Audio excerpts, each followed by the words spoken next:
VKB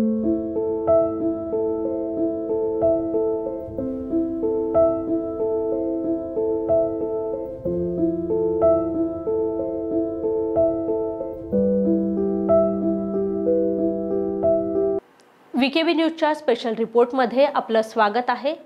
मद्यधुंद महिला car चालकाने 2 मोपेडस्वार युवकांना कारने चिरडल्याच्या घटनेला आज 1 आठवडा पूर्ण झाला।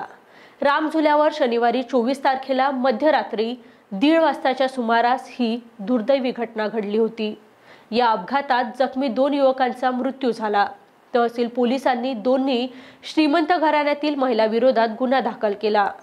त्यांचे वाहनही जप्त केले आणि त्या महिलांना 24 तासात जामीनही मंजूर करण्यात आला।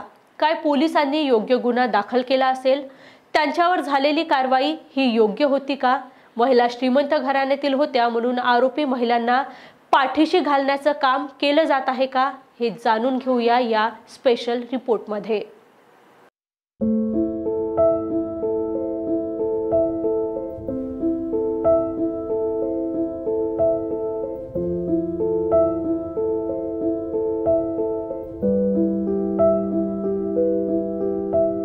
हुसेन गुलाब मुस्तफा वय 34 वर्ष राहणार नालसाहब चौक आणि मोहम्मद आतिफ मोहम्मद जिया वय 32 वर्ष राहणार जाफरनगर अशी दोन्ही मृतांची नावे आहेत। दोघेही गरीब परिवारातील असून त्यांच्यावर त्यांच्या कुटुंबियांची जबाबदारी होती। माधुरी वय 37 वर्ष आणि रितिका वय 39 वर्ष अशी धडक देणाऱ्या दोन्ही महिलांची नावे आहेत। दोघीही श्रीमंत परिवारातील आहे। रितिका भरधाव मर्सिडीज कार चालवित होत्या तर बाजूला माधुरी बसल्या होत्या। दोघीही महिला मद्यधुंद होत्या। प्रत्यक्षदर्शींनी त्यांच्या मर्सिडीज कारमध्ये दारूच्या बाटल्या बघितल्या। या दरम्यान मागून त्यांचे पती दिनेश तिथे आले। दोन्ही महिला आपले वाहन सोडून दिनेश यांच्या वाहनात बसून पसार झाल्या।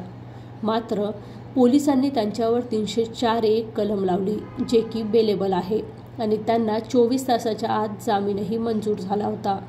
एक्सपर्टच्या मते रामझुल्यावर वन वे आहे, तिथे लाईटही आहे, रोड कंडिशन चांगली आहे। ज्यावेळेस ही घटना घडली तेव्हा वर्दळही नव्हती, म्हणून आरोपी महिलांवर 304चा गुन्हा दाखल व्हायला पाहिजे, जो नॉन बेलेबल आहे।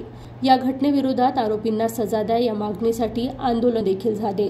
6 दिवसानंतर या घटनेत पोलिसांना एक सबूत हाती लागलं, म्हणजेच महिला आरोपींची फॉरेन्सिक रिपोर्ट, ज्याची सर्व आतुरतेने वाट पाहत होते। फॉरेन्सिक रिपोर्टमध्ये स्पष्ट झालं की दोन्ही महिला या मद्यधुंद होत्या आणि त्यांच्या नशेमुळे गरीब परिवारातील युवकांना आपला जीव गमवावा लागला आणि 2 परिवारांनी कमवते कुटुंबियांना सहारा असलेले मूल नेहमीसाठी गमावले।